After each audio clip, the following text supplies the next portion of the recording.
All right, this is just sad. See this coconut palm? It is succumbing to a blight. This tree is not going to live. So I'm actually going to take it down and hope that the blight doesn't spread to the other coconuts. That's very sad. I hate to see a productive tree get sick and die, but that's the way it goes. Let's go look at something nicer.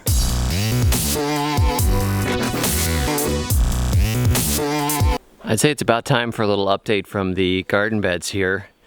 The compost pile has rotted down to about half of its original size. I threw some more biochar on top of it, and then there's some scraps from the kitchen and paper towels and stuff that we threw on to rot.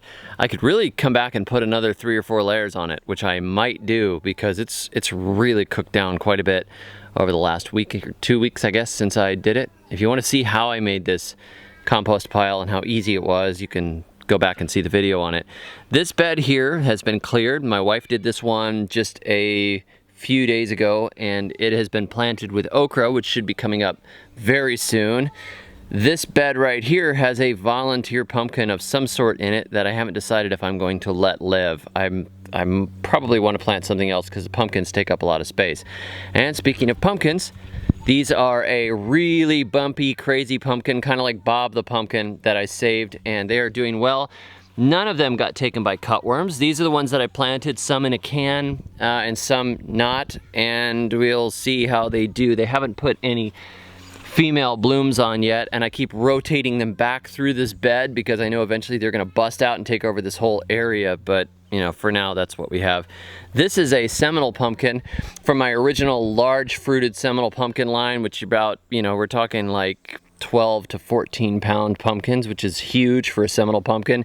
This was actually from 2014, the seed for this, and I planted a few of them, and this one lived. So, looks healthy, and it's got some blooms that are starting to come in. We'll see how they do. These here are sweet potatoes. We cut the vines and planted them into the ground here, and this will be a bed of sweet potatoes before too long. These are what's left of the celosia. We cut them way back. We're gonna clean this bed out and plant something else.